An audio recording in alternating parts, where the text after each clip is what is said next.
की क्या पहचान। जनगण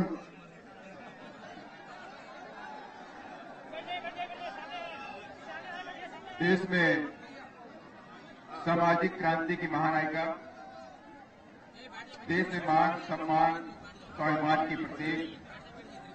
लाइव तस्वीरें आप देख रहे हैं। इससे पहले मायावती बीएसपी प्रमुख सक्ती पहुंची थी। सक्ती के हसौद पहुंचकर जनसभा को संबोधित किया। इस दौरान केंद्र सरकार पर जहां एक और निशाना साधा तो कांग्रेस सरकार पर भी निशाना साधती नजर आई। वहीं कई मुद्दों को लेकर प्रमुख तौर पर अपनी बातें रखती भी दिखाई दी। इसके साथ ही बीएसपी प्रत्याशियों के लिए वोट की अपील करती भी नजर आई। ये तस्वीरें लाइव आप बिलासपुर से देख रहे हैं। बीएसपी अध्यक्ष मायावती बिलासपुर दौरे पर हैं। साइंस कॉलेज ग्राउंड में मायावती की जनसभा के लिए तमाम तैयारियां की गई थी। मंच पर बैठ चुकी हैं मायावती और ये तस्वीरें आप देख रहे हैं। पार्टी प्रत्याशियों के समर्थन में वोट की अपील करेंगी बीएसपी अध्यक्ष मायावती का बिलासपुर दौरा बेहद ही महत्वपूर्ण दौरा बताया जा रहा है। देखिए, विधानसभा चुनाव को लेकर दूसरे चरण के लिए प्रचार प्रसार शुरू हो गया है। दिग्गज मैदान में ताकत झोंक रहे हैं और ये तस्वीरें आप देख रहे हैं।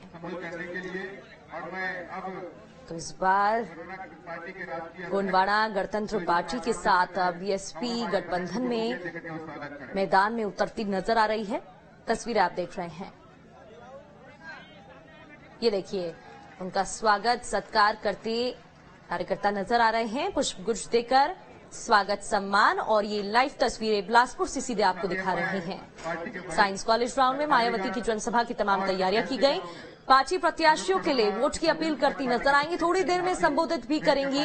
संबोधन भी आपको सुनाएंगे क्या कुछ कहेंगी साइंस कॉलेज ग्राउंड में मायावती की ये जनसभा। और ये देखिए,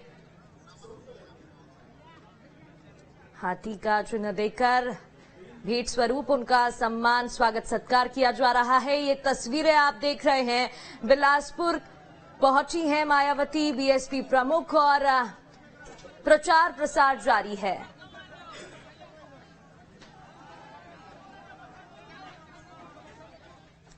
और चलिए, खबरों का सिलसिला जारी है। रुक रहे हैं एक ब्रेक के लिए।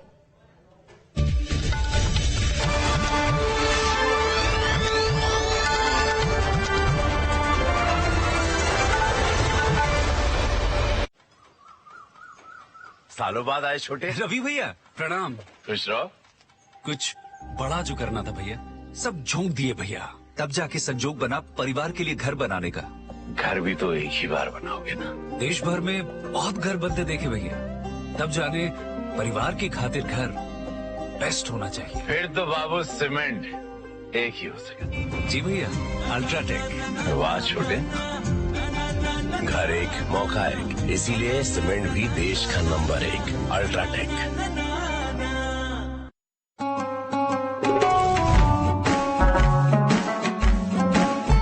देख रहा है प्रमोद, कैसे 35 किलो मुफ्त चावल पाकर बदन फुला रहा है। भैया, राशन तो आपके घर भी सरकारी गल्ले से ही आ रहा है। बात तो सही है। तो भैया, तो क्या, भरोसा बरकरार, फिर से कांग्रेस सरकार।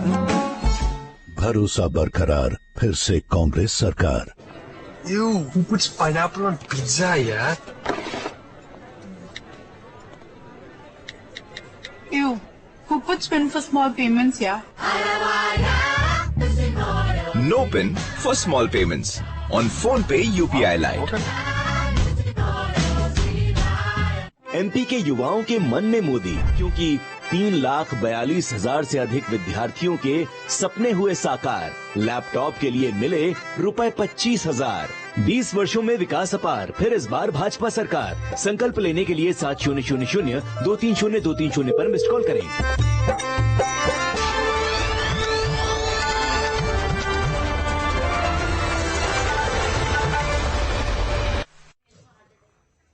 नमस्कार, बहुत स्वागत है आपका न्यूज स्टेट देख रहे हैं आप। मैं हूं आपके साथ शिवम सोनी। सीधे आपको छत्तीसगढ़ के बिलासपुर ले चलते हैं, जहां पर बीएसपी प्रमुख मायावती पहुंचे। क्या कुछ कह रहे सुनाते हैं। सरकारें नहीं, लेकिन दुख की बात यह है कि इस दौरान जब सभी विरोधी पार्टियों की रही सरकारों में, वे आपके प्रदेश सहित पूरे देश में भी सर्व समाज में से विशेषकर दलितों, आदिवासियों, पिछड़े वर्गों, मुस्लिम व अन्य धार्मिक अल्पसंख्यकों के साथ साथ गरीबों, मजदूरों, किसानों, छोटे व्यापारियों एवं अन्य मेहनतकश लोगों का भी पूरे ठीक ढंग से विकास व उत्थान आदि नहीं हो सका है, जिनकी सरकारों की नीतियों व कार्यशैली को अब इन्हें और ज्यादा आजमाने की जरूरत नहीं है। और इस मामले में मैं खासकर यहाँ दलितों, आदिवासियों, क्योंकि आदिवासी पॉपुलेशन आपके छत्तीसगढ़ स्टेट में काफी है, दलितों के साथ साथ आदिवासी, दलितों से ज्यादा आदिवासी समाज आपके स्टेट में रहता है। तो मैं आदिवासी समाज के लोगों को जो लंबे अरसे से, तो दलित भी पहले हालांकि कांग्रेस से जुड़े रहते थे, आदिवासी भी जुड़े रहते थे, और वैसे आप लोगों को ये मालूम है कि जब अंग्रेज भारत को छोड़कर गए, देश आजाद हुआ, तो आजादी के बाद लंबे अरसे तक केंद्र और ज्यादातर राज्यों में कांग्रेस पार्टी पावर में रही और कांग्रेस पार्टी को सत्ता में लंबे अरसे तक आसीन रखने वाले लोग कौन हैं? ज्यादातर वीकर सेक्शन के लोग हैं। आप लोगों ने केंद्र और ज्यादातर राज्यों में तो कांग्रेस को सत्ता में रखा। जब अंग्रेजों के जाने के बाद कांग्रेस पावर में आई और परम पूज्य बाबा साहब डॉक्टर भीमराव अंबेडकर देश के पहले कानून मंत्री बने, तो उस समय बाबा साहब डॉक्टर अंबेडकर ने केंद्र की सरकार को, उस समय के कांग्रेसी केंद्र की सरकार को और खास तौर से पंडित जवाहरलाल नेहरू एंड कंपनी के लोगों को ये कहा था कि मैंने भारतीय संविधान में दलितों, आदिवासियों को जो कानूनी अधिकार दिए हैं उनका सही से पालन नहीं हो रहा है, उनका सही से अनुपालन नहीं हो रहा है, उसका अनुपालन होना चाहिए। और इसके साथ ही बाबा साहब ने ये कहा था कि दलितों और आदिवासियों के अलावा और भी ऐसी जातियां हैं, अति पिछड़े वर्ग के लोग हैं, जिनकी हालत सामाजिक, आर्थिक और शैक्षणिक क्षेत्र में बहुत पिछड़ी हुई है, तो उन्हें भी आगे बढ़ने के लिए मौका मिलना चाहिए, आरक्षण जैसी सुविधा मिलनी चाहिए। ये बाबा साहब ने उस समय केंद्र में कांग्रेस पार्टी की सरकार को ये कहा, लेकिन कांग्रेस पार्टी ने इस ओर ध्यान नहीं दिया। बाबा साहब ने कहा कि आप कमीशन बैठाएं और रिपोर्ट लीजिए, इनको भी आप अधिकार दीजिए आगे बढ़ने का, अति पिछड़े वर्ग के लोगों को, लेकिन कांग्रेस पार्टी ने इस ओर ध्यान नहीं दिया। दलितों और आदिवासियों को जो कानूनी अधिकार दिए थे उसका भी अनुपालन ठीक ढंग से नहीं किया, रिजर्वेशन का पूरा फायदा इन लोगों को नहीं दिया। तब फिर बाबा साहब डॉक्टर अम्बेडकर ने दुखी होकर इन वर्गों के हितों में, खासकर दलितों, आदिवासियों व अन्य पिछड़े वर्गों के लोगों के हितों में, फिर परम पूज्य बाबा साहब डॉक्टर अम्बेडकर ने अपने कानूनी मंत्री पद से इस्तीफा देकर अपने देश के इन वर्गों के लोगों को ये कहा कि मैंने भारतीय संविधान में तो आपको कानूनी अधिकार दे दिए हैं, लेकिन कांग्रेस या इनके चाचा भतीजों की पार्टियों की सरकारों में आपको इनका पूरा लाभ नहीं मिल सकता। इसलिए आप लोगों को तो आपस में भाईचारा पैदा करके संगठित होकर अपनी एक पार्टी बनानी चाहिए और उस पार्टी के माध्यम से केंद्र और राज्यों की सत्ता में आकर आप लोगों को कानूनी अधिकार, अपने लोगों को उसका अनुपालन पूरा कराना चाहिए अधिकारों का। ये बाबा साहब डॉक्टर अम्बेडकर ने इस्तीफा देने के बाद अपने लोगों को ये कहा। तो यदि कहने का तात्पर्य यह है कि यदि कांग्रेस पार्टी ने, जो बाबा साहब ने इन वर्गों के लोगों को कानूनी अधिकार दिए हैं, यदि उसका फायदा पूरा दिया होता, लाभ दिया होता, तो फिर बाबा साहब डॉक्टर अम्बेडकर को तो कानूनी मंत्री पद से इस्तीफा नहीं देना पड़ता और ना ही फिर परम पूज्य और ना ही फिर हमें भी बहुजन समाज पार्टी बनाने की जरूरत पड़ी और ना ही फिर गोंडवाना जनतंत्र पार्टी की भी बाद में बनाने की इधर आदिवासी एरिया में जरूरत पड़ती। तो इसलिए मैं आपको ये कहना चाहती हूँ कि लंबे अरसे तक तो कांग्रेस पावर में रही, लेकिन दुख की बात यह है कि इस दौरान यहाँ सभी और भी पार्टियां रही। आजादी के बाद लंबे अरसे तक कांग्रेस रही, उनके चाचा भतीजों की भी पार्टियां केंद्र और राज्यों में सत्ता में रही। लेकिन दुख की बात यह है कि इस दौरान यहाँ सभी विरोधी पार्टियों की रही सरकारों में वे आपके प्रदेश सहित पूरे देश में भी सब समाज में से विशेषकर दलितों, आदिवासियों, पिछड़े वर्गों, मुस्लिम व अन्य धार्मिक अल्पसंख्यकों के साथ साथ गरीबों, मजदूरों, किसानों, छोटे व्यापारियों एवं अन्य मेहनतकश लोगों का भी पूरे ठीक ढंग से विकास व उत्थान आदि नहीं हो सका, जिनकी सरकारों की नीतियों व कार्यशैली को अब इन्हें और ज्यादा आजमाने की जरूरत नहीं है।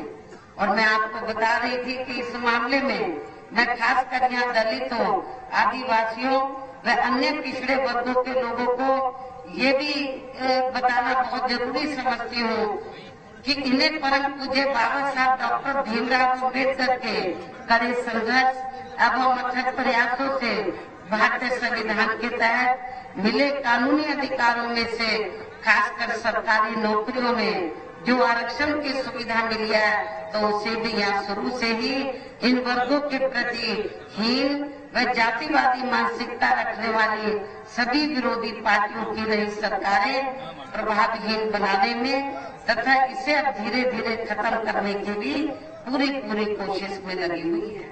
यही मुख्य वजह है कि देश में आजादी के बाद व शुरू में केंद्र में अधिकांश राज्यों में भी काफी लंबे समय तक सत्ता में आसीन रही कांग्रेस पार्टी ने और अब पिछले कुछ वर्षों से केंद्र व काफी राज्यों में भी बीजेपी व अन्य विरोधी पार्टियों की भी रही सरकारों ने इनका आरक्षण का कोटा अभी तक भी पूरा नहीं किया है।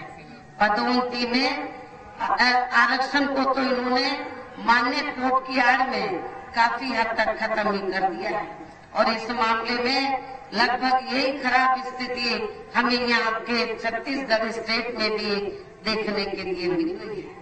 इसके साथ ही अब इन वर्गों के लोगों को प्राइवेट सेक्टर में आरक्षण दिए जाने की व्यवस्था किए बिना ही केंद्र व राज्यों में भी ज्यादातर सरकारी कार्य या प्राइवेट सेक्टर के जरिए देश के अधिकांश बड़े बड़े पूंजीपतियों व धन्ना सेठों को ही दिए जा रहे हैं, जिसके कारण अब पूरे देश में इन वर्गों के लोगों को आरक्षण का बहुत कम ही लाभ मिल पा रहा है और इससे अब पूरे देश में दलितों व आदिवासियों के साथ साथ अन्य पिछड़े वर्गों को भी काफी ज्यादा नुकसान हो रहा है।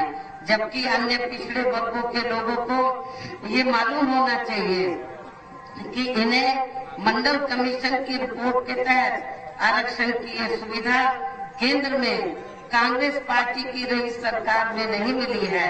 तो जो लोग आज जाति जनगणना की बात कर रहे हैं उनको भी मैं बताना चाहती हूँ, कांग्रेस पार्टी के लोग जो जाति जनगणना की बात कर रहे हैं उनको भी मैं ये बताना चाहती हूँ, इन्हें मंडल कमीशन की रिपोर्ट के तहत आरक्षण की ये सुविधा केंद्र में कांग्रेस पार्टी की रही सरकार में नहीं मिली है, बल्कि बीएसपी के कड़े संघर्ष एवं अथक प्रयासों से केंद्र में रही श्री बीपी सिंह की सरकार में ही इन्हें ये सुविधा मिली है, जिसका अब यहाँ जातिवादी विरोधी पार्टियों की सरकारें इन्हें पूरा लाभ नहीं दे पा रही हैं। ये बड़े दुख की बात है। इसके साथ ही श्री बीपी सिंह की सरकार में इन वर्गों के मसीहा परम पूज्य बाबा साहब डॉक्टर भीमराव अम्बेडकर को भी यहाँ भारत रत्न की उपाधि से सम्मानित किया गया है, जिसके लिए वो हर प्रकार से पात्र भी थे, जो बहुत पहले ही इनको ये सम्मान मिल जाना चाहिए था, जिसके लिए विशेषकर कांग्रेस पार्टी प्रमुख तौर से जिम्मेवार व कसूरवार भी है। इससे इन वर्गों के प्रति इस पार्टी की हीन व जातिवादी मानसिकता साफ झलकती है, जिसने अर्थात कांग्रेस पार्टी ने इनके कारवां को आगे बढ़ाने वाले व हर मामले में समर्पित व्यक्तित्व मान्यवर श्री काशीराम जी के देहांत होने पर केंद्र में उस समय रही कांग्रेसी सरकार ने एक दिन का भी इनके सम्मान में राष्ट्रीय शोक घोषित नहीं किया था। इन वर्गों के मामले में यहाँ मैं ये भी कहना चाहूंगी, केंद्र द्वारा देश की लोकसभा व राज्य विधानसभाओं में अभी हाल में ही महिलाओं को जो 33% आरक्षण देने की व्यवस्था की गई है, तो उसमें SC, ST व OBC वर्गों की महिलाओं को अलग से कुछ भी आरक्षण नहीं दिया गया है। अर्थात इस मामले में इन वर्गों की महिलाओं की पूरी उपेक्षा की गई है। इसके साथ ही यहाँ मैं ये भी कहना चाहूंगी कि इन वर्गों के लोगों को जुर्म जाति से निजात दिलाने के लिए जो भी नियम व कानून आदि बने हैं, तो उन पर भी केंद्र व अधिकांश राज्यों की भी सरकारें सही से अमल नहीं कर पा रही हैं, जिससे अब यहाँ खासकर दलितों व आदिवासियों के ऊपर शोषण करने वाले लोगों का मनोबल और भी ज्यादा बढ़ा है। और ये सब हमें यहाँ आपके छत्तीसगढ़ प्रदेश में भी काफी कुछ देखने के लिए मिल रहा है। और खासकर यहाँ बेकसूर आदिवासियों को तो बड़ी संख्या में उन्हें जबरन नक्सली बता के उनका काफी शोषण भी किया जा रहा है, जिसमें काफी कुछ सच्चाई भी हमें देखने के लिए मिलती है। इसी प्रकार हमें पूरे देश में मुस्लिम व अन्य धार्मिक अल्पसंख्यक समाज के लोगों की भी हालत कोई खास अच्छी नजर नहीं आती है, जिसका काफी कुछ खुलासा केंद्र सरकार की सच्चर कमेटी की रिपोर्ट में भी किया है।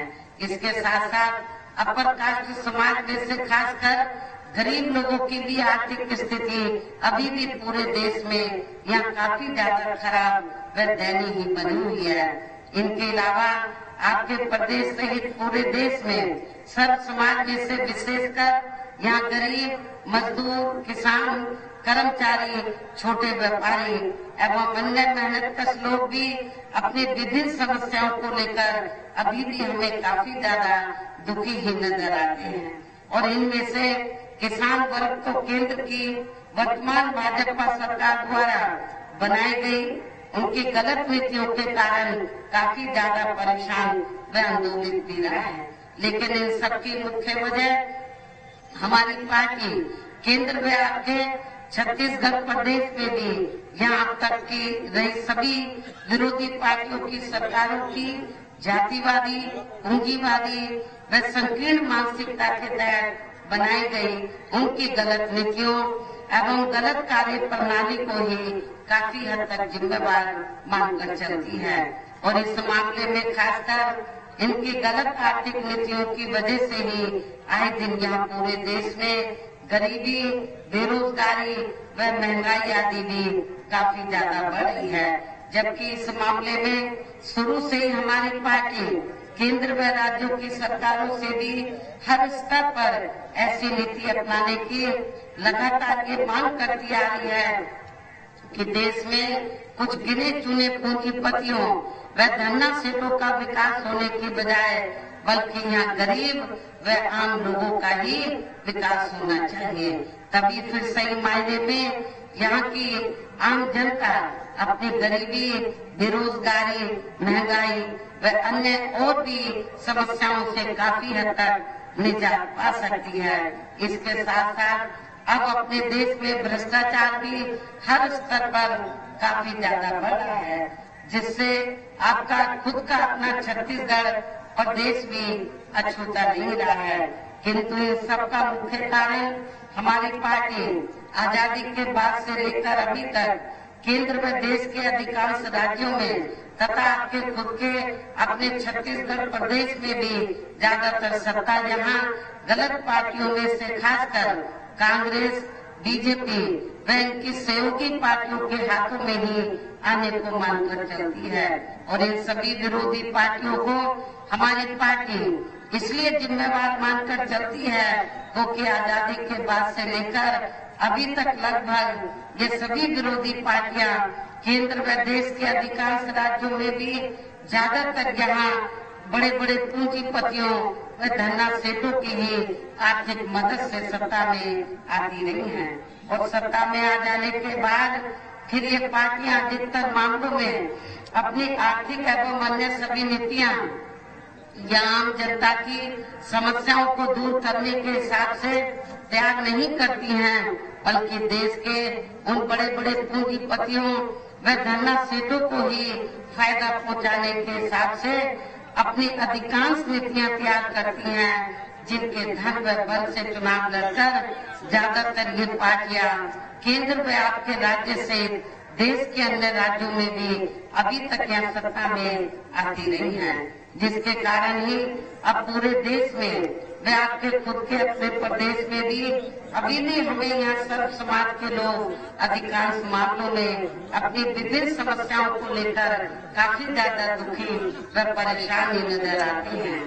जबकि पूरे देश में बीएसपी ही अकेली एक ऐसी पार्टी है जो विरोधी पार्टियों की तरह देश के बड़े बड़े पूंजीपतियों व धन्ना सेठों की आर्थिक मदद से नहीं, बल्कि अपनी पार्टी के ही आम कार्यकर्ताओं की आर्थिक मदद से चुनाव लड़कर यहाँ केंद्र व राज्यों की सत्ता में आना चाहती है, ताकि हमारी पार्टी सत्ता में आने के बाद फिर बिना किसी दबाव के व आजाद होकर सब समाज के लोगों की सभी समस्याओं का समाधान करके उन्हें हर मामले में व हर स्तर पर खुशहाल बना सके।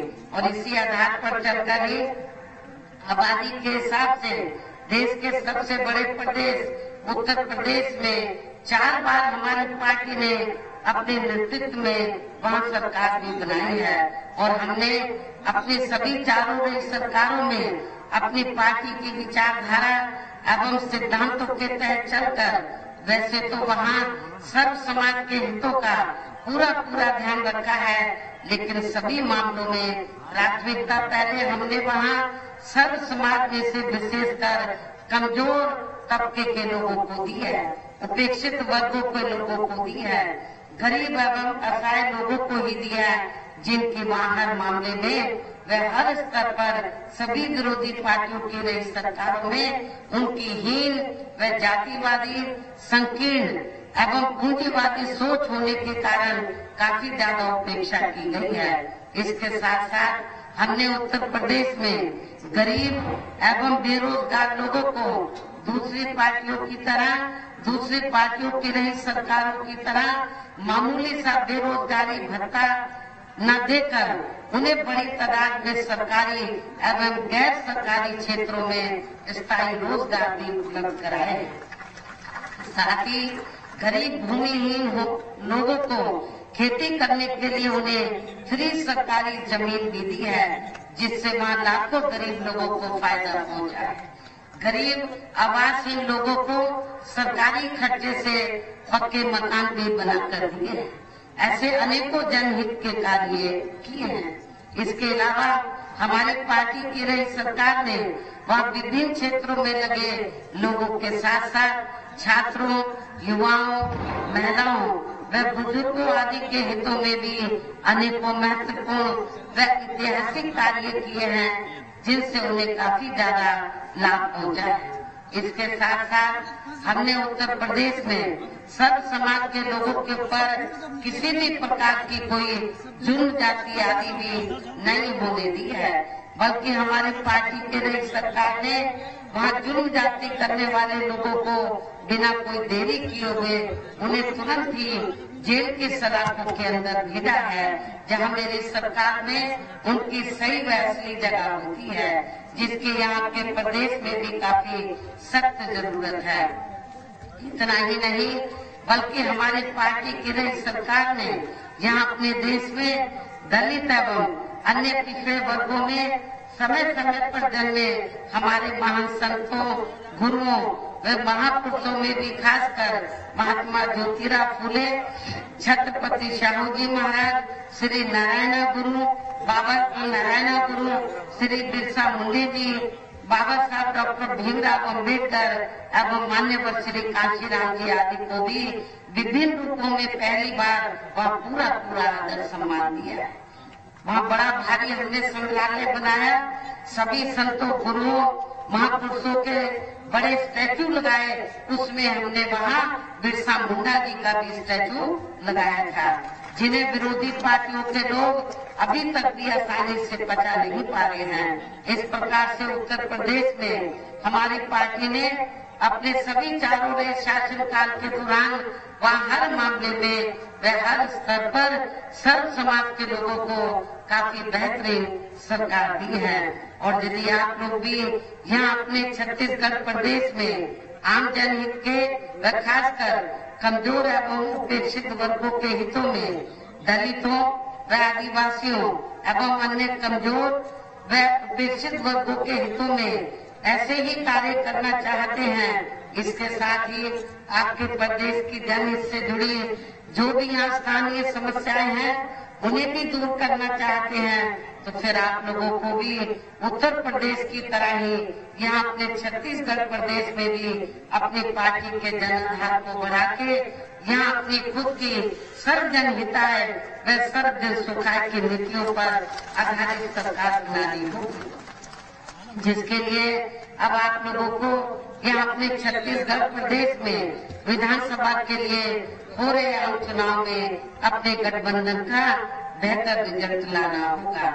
और इसके लिए आप लोगों को वोट पड़ने तक यहाँ की सत्ताधारी पार्टी व अन्य सभी विरोधी पार्टियों के साम दाम दंड भेद आदि हरकंडों से भी जरूर सावधान रहना है।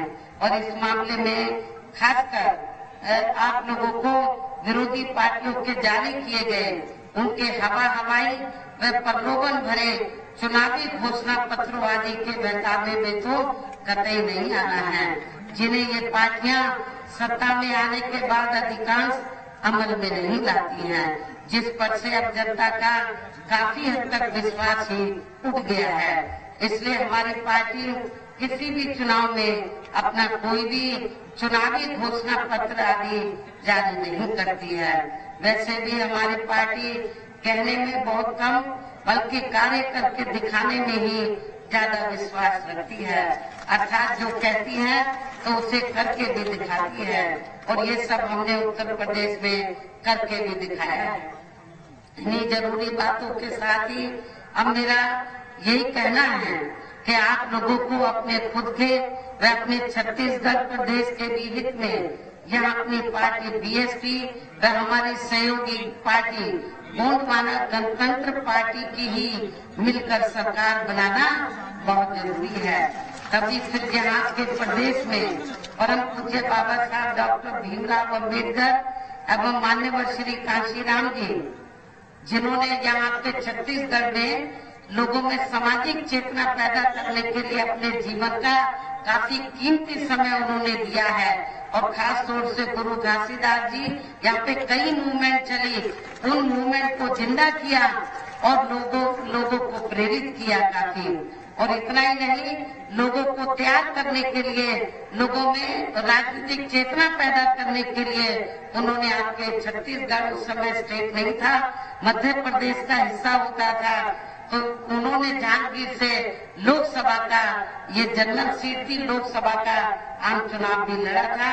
चुनाव लड़ने का मकसद ये था कि यहाँ पर आदिवासी पॉपुलेशन काफी ज्यादा है, दलितों और आदिवासियों के अति पिछड़े वर्गों की आदिवासी सबसे ज्यादा है। उनकी दिली तमन्ना थी कि ये लोग आपस में मिलकर, आपस में संगठित होकर, भाईचारे के आधार पर संगठित होकर, तो ये लोग सत्ता में इन लोगों को आना चाहिए। मकसद माननीय श्री कांशीराम जी का यही था।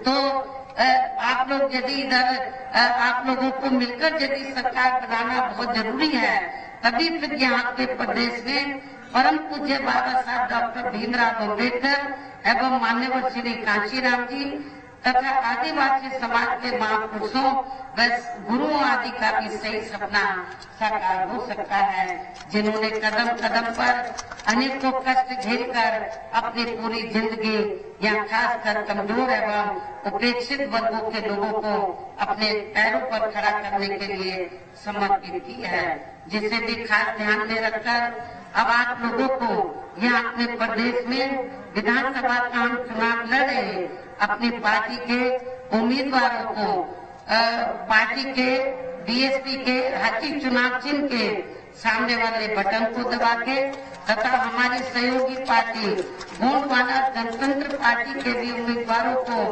उनके आरी चुनाव चिन्ह के सामने वाले बटन को दबा के उन्हें जरूर जिताना है, उनको जरूर जिताना है। और इसके लिए आप लोगों को वोट पड़ने वाले दिन अपने सभी कार्य छोड़कर वे अपने अपने पोलिंग बूथों पर समय से पहुंचकर अपना वोट डालना बहुत जरूरी है। और इस मामले में हमारी महिलाएं भी पीछे नहीं रहेंगी। इसके साथ ही आप लोगों का ये भी पूरा प्रयास होना चाहिए कि आपकी अपनी दोनों पार्टियों का एक भी वोट पड़ने से न रह जाए। एक एक वोट पड़ना चाहिए, एक भी वोट पड़ने से न रह जाए। इस प्रकार से आप लोगों को अपनी पार्टी व सहयोगी पार्टी को भी कामयाब बनाने का हर संभव पूरा प्रयास करना है, जिसके लिए यहाँ स्थानीय नेताओं के साथ साथ पार्टी के स्थानीय नेताओं के साथ साथ जिसमें हमारे काफी टॉप के स्थानीय नेता हैं, श्री राम रत्नाकर भी हैं जो चुनाव लड़ रहे हैं, और इनके और बहुत से यहाँ के स्थानीय साथी हैं। तो जिसके लिए यहाँ स्थानीय नेताओं के साथ साथ पार्टी के राज्यसभा सांसद श्री रामजी गौतम और श्री नर्मदा प्रसाद व इनके अन्य साथी भी पूरे जी जान से लगे हैं।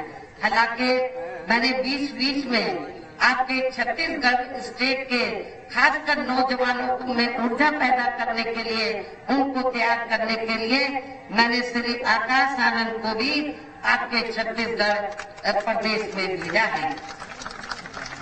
अब मैं आप लोगों का और ज्यादा समय न लेते हुए आप लोगों से यही मैं पुरजोर अपील करती हूँ कि आप लोगों को अपनी पार्टी व सहयोगी पार्टी के भी उम्मीदवारों को कामयाब बनाना बहुत जरूरी है और अच्छे वोटों के माध्यम से उनको जिताना है।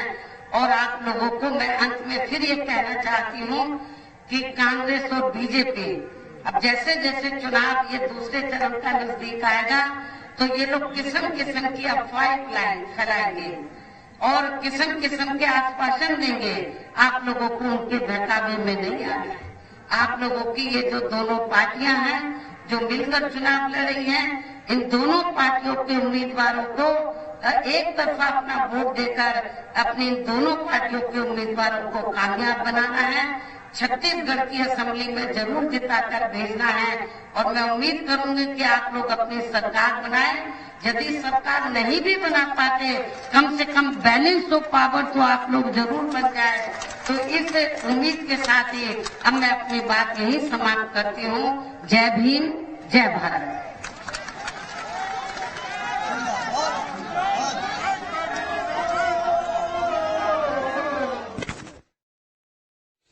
सीधे आप सुन रहे थे बीएसपी प्रमुख मायावती को छत्तीसगढ़ के बिलासपुर से, जहां पर साइंस कॉलेज मैदान में उन्होंने जनसभा को संबोधित किया।